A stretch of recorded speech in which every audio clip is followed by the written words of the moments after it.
Hi, Kathy Crane from Kindergarten Kiosk. Welcome to my session, The Science of Reading and Decodable Readers.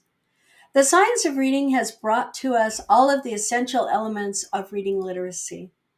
And although all strands are of equal importance, one strand that stands out is the mastery of alphabetic principle.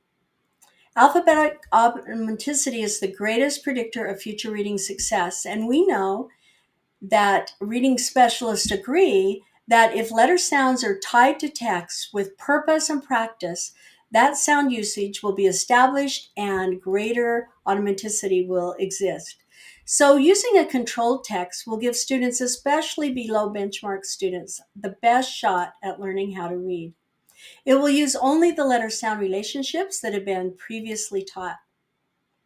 So I want to share with you a Science of Reading decodable reading lesson that I use with my students.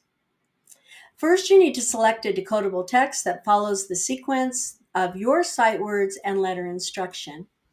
This is one I like to use that was developed by my daughter Lindsay. If you know, listen to our podcast, you know Lindsay. And this one's called Mop.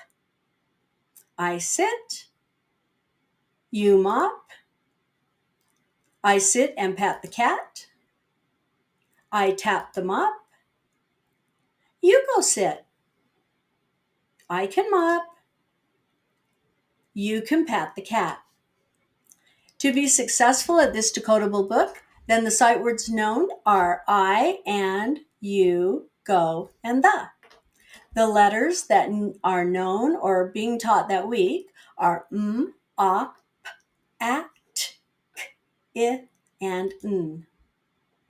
Wiley Blevins, a reading expert, calls the use of these decodable lessons crucial, and he further states that decodable readers is an important, do not miss this step when teaching children to read.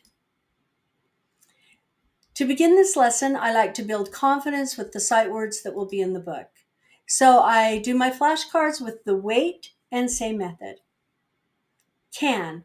If you use this method, then all students have equal opportunity to say the word see.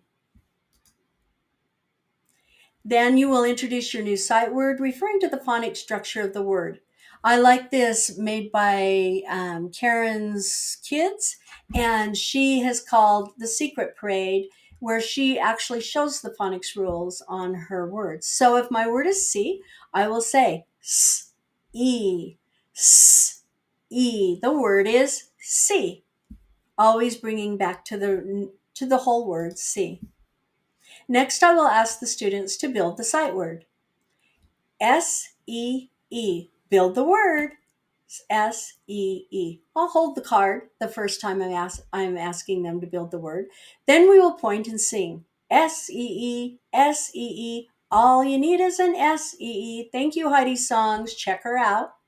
And then we will always bring it back to the whole word. Point and say, see. Next, probably the next day, we'll construct a sentence. I can see. How many words? I can see. The first word, I. I'll write it in front of the students. Point and read. I. What comes next? I can.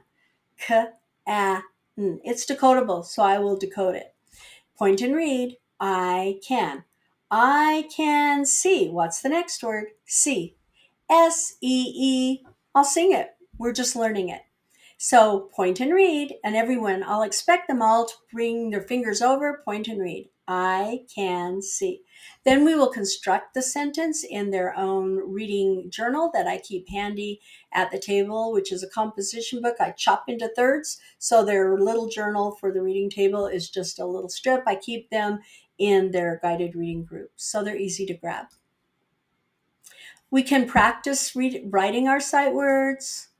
We can practice our sight words by using a multi approach worksheet. Then we can build sight word sentences. I love this because it teaches students to say what their voice is, point at what their voice is saying. I use objects in and out. I can see orange juice. Your turn.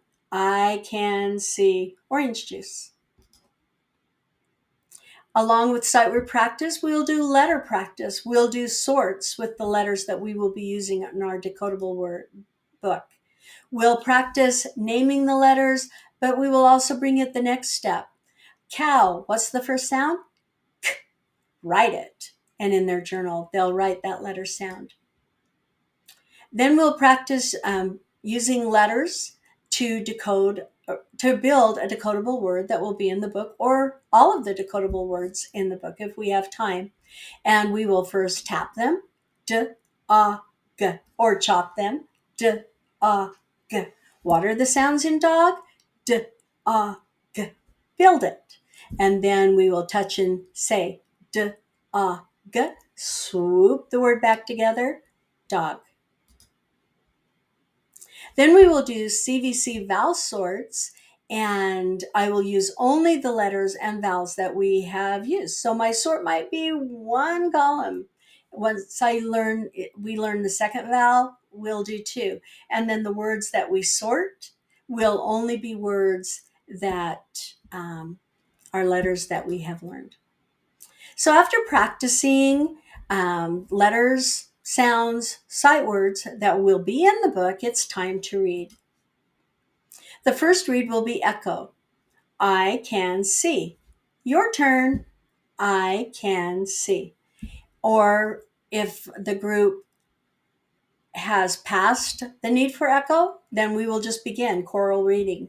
All right, fingers under the word I. Ready, read. I can see. And after doing an echo or choral reading, then our second read will be independent or buddy reading. Now, some groups might need an echo read and a choral read, and then another choral read before they do the independent reading. Excuse me, I just choose what the students need from where they're at. Another thing that I like to do is I like to have the students be detectives and find the sight words that are hiding in the book. And they love to use highlighters and be a detective. Decodable books are of value to all students. They're essential in the learning to read process. So although I use other books, I love sight word books. I'm of the level A, B, C, D, G books, and I know that they all have a place because students need opportunity with varying steps and varying types of print. But the decodable book for all students is a step that you must do. When students are presented with a decodable book, they can experience that taste of, I can read, and they get so excited from this I can read moment. I use the same decodable book for 3 or 4 days. And then at the end of those 4 days, the students are very confident with this book. They know how to read it.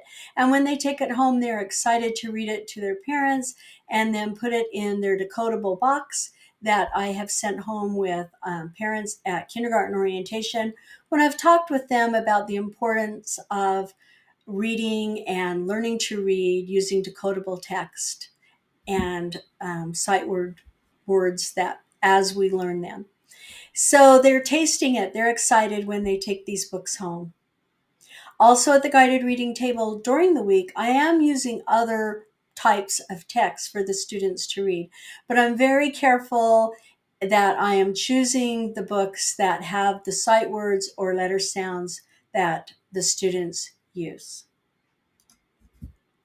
So this is Aurelie. I want to tell you about Aurelie. She came into kindergarten and she could not speak one word of English. And by using decodable readers with her, she was reading in no time. And at the very second parent conference in January, her mother, who spoke very broken English, was in tears because she was telling me that by Aurelie learning to read and bringing home the decodable readers, that she also was learning how to read. And it was just really touching.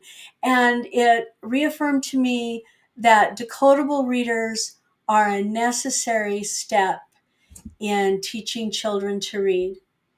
So voila, Your guided reading table will now be a lab for research-based teaching using the scientific reading approach. And you will have happy teaching because you will have happy students. If you want to learn more, then please check out our podcast at Kindergarten Kiosk on iTunes or our website, kindergartenkiosk.com. I have a lot more information for you on guided reading and a lot of other things that we do in our kindergarten classroom. So thank you very much. I appreciate your time. Thanks for choosing the session. And if you have any questions, email me at any time at kindergartenkiosk@gmail.com or Kathy at kindergartenkiosk. Either one. Thank you. Goodbye, everyone.